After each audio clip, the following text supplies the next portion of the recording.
தனுசு ராசியில் பிறந்தவங்களுக்கு ஒரு பக்கம் இந்த வாரம் உங்களுடைய ப்ரொஃபஷன் நல்லா இருக்கிற மாதிரியான சூழ்நிலைகள், இன்னொரு பக்கம் உங்களுடைய வேலையில் நிறைய ஸ்ட்ரகிள் இருக்குது.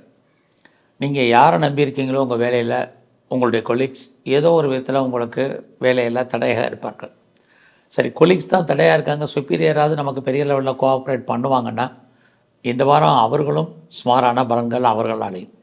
ஆகையினால யாரெல்லாம் சர்வீஸில் இருக்கீங்க அப்படிங்கிறவங்கெல்லாம் ரொம்ப கவனம். இந்த வாரத்தில் உங்களுடைய பொருளாதார நிலைகள் பரவாயில்ல, கையில் பணம் தனம் இருக்குது, மணி ரொட்டேஷன் நல்லா இருக்கும். ஸோ இந்த வாரத்தில் லோன் அப்ளை பண்ணியிருக்கேன், கிடைக்குமானா கண்டிப்பாக கிடைக்கும். ஏதாவது காம்படிட்டிவ் எக்ஸாமினேஷன் எழுதியிருக்கீங்க அப்படின்னா இந்த வாரம் வெயிட் பண்ணுங்கள். ரிசல்ட் வந்தால் நீங்கள் பாஸ் பண்ணுறதுக்கான வாய்ப்பு இருக்குது. வரலைன்னா ரொம்ப சந்தோஷப்படுங்க. இந்த வாரத்தில் நீங்கள் பண்ணக்கூடிய முயற்சிகள் ஏதோ ஒரு விதத்தில் கண்டிப்பாக சக்ஸஸ் ஆகும். நீங்கள் என்ன நினைக்கிறீங்களோ நடக்கும். யாரை எதிர்பார்த்து காத்துட்றீங்களோ அது உங்களுக்கு ஒர்க் அவுட் ஆகும். நீங்கள் ஏதாவது இன்டர்வியூ அட்டன் பண்ணி செலக்ட் ஆவீங்கன்னா செலக்ட் ஆவீங்க. உங்களுடைய தேடுதல் என்பது இந்த வாரம் பெரிய லெவலில் இருக்கும். அந்த தேடுதல் உங்களுக்கு சக்ஸஸ்ஃபுல்லாக இருக்கும். நீங்களும் உங்களை பெரிய லெவலில் அப்டேட் பண்ணுவீங்க. யாரெல்லாம் புதிய முயற்சிகள் இருக்கீங்களோ நீங்கள் அதில் ஜெயிக்கிறதுக்கான வாய்ப்புகள் நிறையா இருக்குது.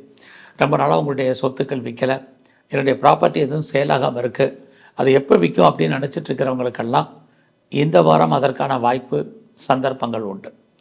அது இல்லாமல் நீங்கள் ஏதாவது ப்ராப்பர்ட்டி வாங்குறதா இருந்தாலும் இந்த மாதம் லோன் போட்டு வாங்குவதற்கான வாய்ப்பு நிறையா இருக்குது. ஸோ இந்த வாரத்தில் அம்மாவுடைய உடல் ஆரோக்கியம், அம்மாவுக்கு உடம்புல நோய் எதிர்ப்பு சக்தி ரொம்ப ரொம்ப குறைவு. ஸோ இந்த வாரத்தில் நீங்கள் ஏதாவது ஸ்போர்ட்ஸில் இருந்தீங்கன்னா உங்களுக்கு சுமாராக இருக்குது. யாரெல்லாம் கலைத்துறையில் இருக்கீங்களோ நார்மலாக உங்களுக்கு வருமானங்கள் இருக்குது. இந்த வாரத்தை பொறுத்த வரைக்கும் நீங்கள் முருகனையும் குறிப்பாக நவகிரகத்தில் இருக்கக்கூடிய சனி பகவானையும் தரிசனம் பண்ணுங்கள்.